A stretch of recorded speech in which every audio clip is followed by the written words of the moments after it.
Pleasure to be here this morning. Let's jump straight into it then. I can see some tired faces here, and I think everybody's looking forward to a cafe pausa, amongst other things.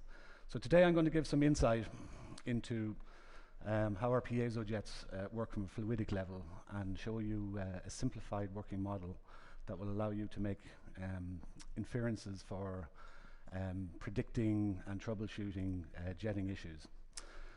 This simple model, which is based on a resonant circuit, is also used by our jet designers at the onset of new jet design and jet modeling.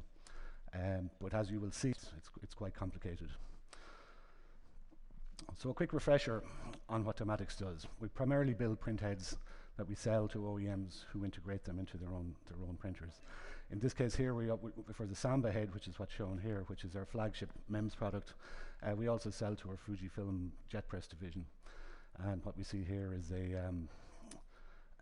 flexo quality press. We also make material printers, and we have an integration division where we make custom built bars. Typically this is for adding a print station to an existing line, not really a standalone printer. New additions to our sales portfolio is the Samba jet press components business. This is basically the enablers or the building blocks within the within the jet press print engine itself. So it's a combination of hardware and software there that's available in the jet press configuration and size, but also in custom sizes, smaller or larger than the jet press itself. So this is where we are on the inkjet technology map. We see the inkjet is broken into either a continuous inkjet family or drop on demand. All of these have their own pros and cons. For the piezoelectric, which we'll be focusing on today, there is the application of voltage to a piezo material to create an acoustic pulse. And this is similar to sonar. As I said, this is what we'll be focusing on today. So then, looking at the overall head structure, this schematic gives us a good understanding of what a modern piezo inkjet head with recirculation looks like.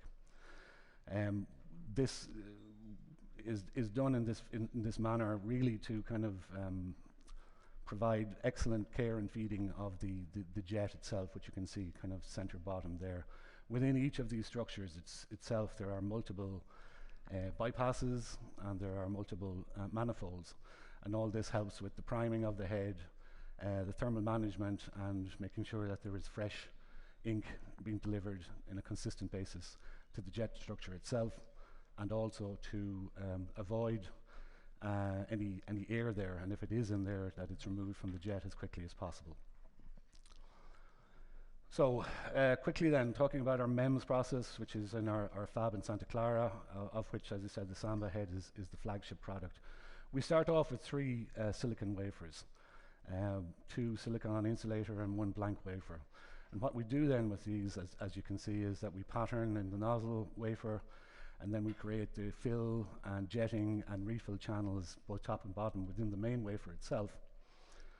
And we put all of these together into a 3 wafer stack, and we use what we call fusion bonding. So basically everything that you see there is no epoxy in that stack itself, is fusion bonded. We heat up that stack to approximately 800 degrees, and the silicon at the atomic level, silicon oxide, fuses, creating the integral structure that you see there. What we do then is we grind off the handle off the membrane wafer, add the dielectrics, the piezo, and the contactor, and the metal electrode, and then we grind off the nozzle wafer itself, and at some point we apply the non-wetting coating. So within the MEMS fabrication itself, we call our jetting structure a die. And this is what we see as regards the mask of the structure itself. You can see the jets that are there. We also are depicting what the ink flow looks like there. The red part at the top is where the piezo is. You see the descender jet, the ink down there, the nozzles at the bottom, and you also see the recirculation feature very, very close to the nozzle itself. This jet, as you can see, runs at 220 kilohertz. That's what Samba is possible of. So if you do simple mathematics of 2048 jets in that very small 44 by 12 silicon region, what it means running at 220 kilohertz is per second it's firing 450 million drops. And that equates to approximately 25 milliliters of ink that is fluxed or jetted out of the head per minute. Excuse me. So in order to get to these type of high firing frequencies, it's really important that the jet is very, very, very small. And the key enabler within this process then is our sputtered PZT process.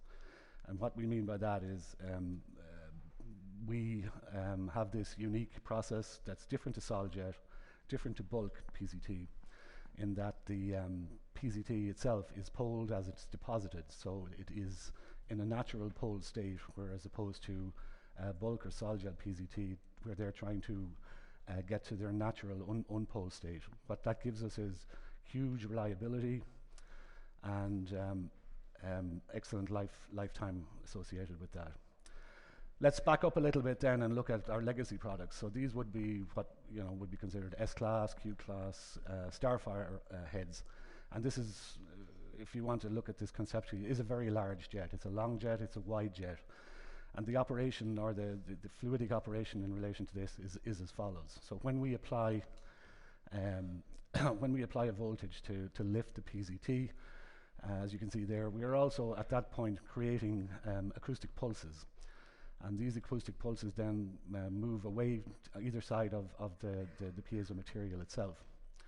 What happens then is at that high impedance barrier there, where the jet is defined by the dotted line, the acoustic pulse on the left is reflected to the way it came. The other pulse is also reflected, but it's a smaller pulse because it's lost a lot of its energy to the meniscus itself. Take advantage of the resonance in the circuit, so that returning large pulse on the left is under the PZT when you drop it, so that we take advantage of that pulse and the new pulse that's generated by dropping the PZT in order to get maximum energy out of that.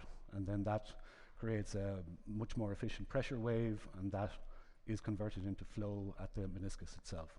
So that's our non-silicon MEMS products. So we said the jet is determined by the travel time within the jet. It's not a priori 2 times the fire pulse width, but that is a very good starting point to consider. So let's kind of compare that jet that we just looked at to our Samba or our MEMS jet. So here we see the relative size and scale of the PZT and the jet structure itself. Both of these products are hugely successful, widely adopted and accepted within the market itself. Both are constructed using laminates, and in the case of the Starfire jet, this is done with using epoxy bonding. In the case of the Samba jet, this is done using fusion bonding, which I talked about earlier, and the sputtered PZT. So let's take a minute just to consider the sputtered PZT, because we see this as the key enabler in the whole MEMS structure itself. What we see here then, on the 2 features that might draw your attention to, is the main part of it there, as you can see, is the PZT, and the 2 kind of black and white layers at the top are the dielectric layers. The thickness of that PZT there is 3 microns. And what that means, and what's also significant, or I draw your attention to, is the density that's there in that. It's an incredibly dense structure, and you also see the kind of top to bottom graininess that's in there. So again, this is a consequence of the polling as deposited as we build up the structure, and from the bottom to the top, it's poled. So the graininess that you see there is ultimately reflecting the polling that's happening in there. And again, the being poled at its rest state allows us to have incredibly reliable print PZT actuations. So ultimately what I'm trying to get at here is this type of structure and that scale of jet leads us to small, dense and thin structures that still gives us the deflection that we require at the really, really high speeds, up to 220 kilohertz in order to consistently create a pulse that gives a jet from that. So, you know, deflecting a PZT at that scale is incredibly beneficial to the printhead performance and the printhead operation. By comparison, depending on the native drop size of the starfire head, the relative PZT thickness of the starfire head ranges between 150 and 200. So, considering that scale again, now we're looking at the small Samba jet, which is not the large jet, and a different dynamic happens here. So this jet is short and it's narrow, and because travel times are fast in there, it's approximately the same pressure everywhere. There is not that large acoustic pulse and reflection going on in here. So that when we raise the PZT again by applying the voltage, the whole jet is, to all intents and purposes, the same pressure. In this case, it's a low pressure as we raise the PZT. That then the meniscus pulls back in to address and counteract that pressure change to get it back to its natural state. When we drop the PZT, we get a high pressure, and that then gets converted into flow energy and into drops at the meniscus itself. So how are we going to think about the jet as we look through the next couple of slides going forward? The way we would like to consider this is it's a system with a first resonant circuit to add energy, similar to what I showed on the MEMS there, and I'll show you why we still consider that to be the case. It has a nozzle feature that converts the flow to pressure, and the flow directs an ink stream, a drop is formed, and then we have a second resonant circuit that aids in the refill of the jet to refill the depleted ink that has been ejected from the printhead, from the nozzle at that point. So the two resonance circuits we're talking about, the jetting resonance circuit and the refill resonance circuit, which runs at about, or is designed to run approximately about a tenth of the jetting circuit. What you see here is just the fluid path in the Samba jet itself. There is no mechanics there. Everything there is just a cutout that shows how the fluid enters the Samba head, jets down, and then is returned there like that. So if we look at the jet circuit itself, this is bound by the black lines that we see here. And if you look at the refill circuit, resonance circuit, excuse me, this is bound by the red lines or the red parameters that we see here. And so, to all intents and purposes, this jet, which has elements of inductance and capacitance and does have resistance, but that's not important for jetting dynamics. We have a transmission line, excuse me, here, and then we can convert this to a lumped parameter using first order pi segments. So ultimately what we're doing here is making this a very simple resonance circuit in our assumptions. And you can say, well, that's all very well, but how does that work out in reality? This is the jetting montage then of the Samba jet. So what we see from left to right is the drop velocity, a measure of the drop velocity of the drop itself as we increase the fire pulse width from left to right across there. So at some point there, at the most, let's say the fire pulse width is in most resonance with the circuit, where the drop velocity is highest, and that is the furthest point there from the nozzle itself. So we have this simple curve which represents the simple structure that we're talking about, and we get this simple model that we can use and start to infer and anticipate jetting problems and troubleshoot jetting problems from. And if we take that, let's say that most efficient fire pulse width there on that resonance, and then we set that as a constant, and then what we're showing here is a montage of increasing firing frequency as we move from left to right. What you see here then, particularly in the point of the oscillation, is where the frequency is either in sync or out of sync with the resonance, the natural resonance of the jetting circuit itself. Where it is more in sync, you have a faster drop, whereas it is less in sync, you have a slower drop. And that's what the oscillation is accounting for there.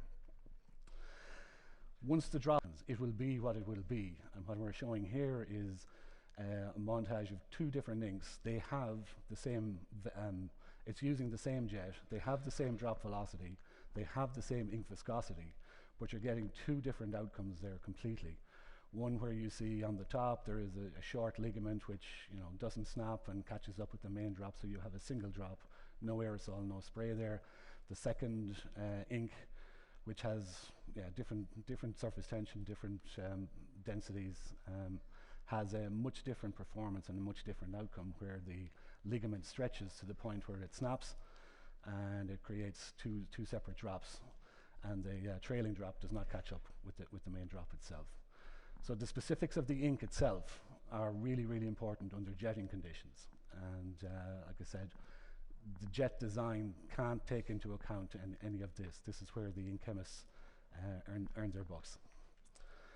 So as regards the refill circuit then, once the ink has been ejected, and there is it needs to be, the drop has been ejected, what we need to get at that point then is it to refill and replenish to the mass of what has been ejected there. So the meniscus, when it is back in that position, is trying to pull back down into its natural position, and in doing so, it pulls, I'm calling them there, at the boundaries. If you look at the boundaries there again with the dotted line, it's pulling ink in from there. Now, you could say, well, why don't we make those boundaries bigger? But what we would do in order to help the refill process, what would happen in that case is, if we make them too big, we start to lose the jetting energy through the jetting cycle itself, and then we get a much different response. And what that would mean, like, is if we look at this, excuse me, if we look at this net flow, this is at a sensor at the nozzle itself, after we have pulsed here, you can see this is for the same jet construction, but just different inlet and outlet diameters there. We get a completely different response there as to how the flow goes and how it recovers eventually to become stable again. And what that means then is that has an effect potentially on the sustainability of the printhead under high performance, under high printing, excuse me. And when we're talking about failing frequency here, we're talking about failing for sustainability. So we're getting missing jets, crooked jets, jets out, things like that at those firing frequencies. So if the damping ratio is too high, we end up with not being able to refill the head in time, and that leads to, excuse me, that leads to sustainability issues. What that looks like, or what we believe is happening in these cases, is the ligament that's there before it kind of snaps off and either joins the main jet or continues to stretch as the jet moves away from the nozzle. At some point, it does not become centered on the apex of the meniscus itself. And what that looks like in reality, if we were to look at it, is you can see a lot of jets there, main drops with crooked ligaments behind it, and that pulls the jet to one side and deviates it off its intended path. Ultimately, what that means is white lines, white spaces, both in the process and the cross-process direction.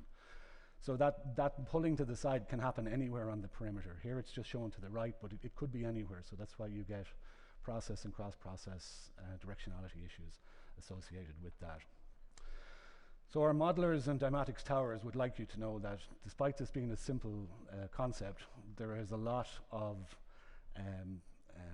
parameters that need to be taken into account here. So they're named collectively as scales, domains, and outputs, and those are the type of subsets of those. In the case of domains, mechanics means the stress and strain on the silicon in the silicon MEMS head itself. So here what we see is that's taking the previous slide and converting it into other attributes of, it's better to read it here, dimensions, material properties, and functions. So basically dimensions is pretty much what it says. The dimensions within the jets itself, within the channels, within the feed, also the nozzle itself. Material properties would be things like viscosity, surface tension, Young's modulus, density, things like that, not only of the material that's in contact with the ink, but also of the material behind that, the laminates that make up part of the jets. And then function would be what we would probably more popular or used terms would be fire pulse width, drop velocity, drop mass, resonance response, frequency response, things like that. So our excuse me, our modeling software really only solves forwards-looking problems, and but the designer himself is left with really solving backwards problems, which is basically trying to equate the functions, so the fire pulse weight, the drop mass, drop velocity, etc., to materials properties of dimensions and things like viscosity, surface tension, things like that. So what ultimately we do then is we use the simple model to start with, and that is a backwards problem. So we would use equations like the mass of the drop equals 0.5 times the fire pulse width times the velocity at the nozzle times the nozzle area itself. And there, that's what we try and do, is to eliminate a lot of the crazy and unfeasible properties and dimensions to come down with a smaller design space.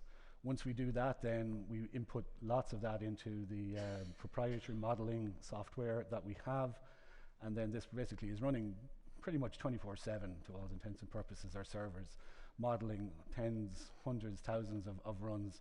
From then we take a couple of runs and we apply CFD, computational fluid dynamics, to that in order to get a couple of jet designs that we go forward with to build masks out of and build them into jets and physically test them in our labs in Dimatix. So almost there. Despite all that kind of simple jet harmonics that resonance circuits that we've talked about, in reality, jets, everybody's piezo jets, not just Dimatix, has real complexity. And what we're showing here again is pressure and flow at the nozzle after, as you can see, the fire pulse there in yellow is being applied to it, and it's a time at the bottom there. So here we can see, as we're retracting raising the piezo, the meniscus, as predictable, is descending, and the meniscus is retracting and it's relieving pressure. What becomes a little crazy at this point then is, for no apparent reason, other than because the floor is still raised at that point, so nothing else is going on, the flow and the pressure actually start to change before the piezo was dropped. What this is a consequence of reflections that are going on within the descender channel itself. So these are creating pressure differences and ultimately flow. Now nothing is ejecting or is being jetted at this point. This is just similar to the concept of a tickle pulse, where you have energies that are being transferred to the meniscus, causing at the very small level kind of vibrations and fluctuations and pulses within the meniscus itself. This is the point then at where the piezo is dropped and the pulse, as you can see there, and the pressure pulse arrives at the nozzle itself, and and then this is where the drop tail off is in relation to that. Then the rest of it then is meniscus bounce, more reflections going on there. So it's extremely complicated dynamic that's happening there during the raising and the dropping of the piezo and the subsequent seconds that happen after that.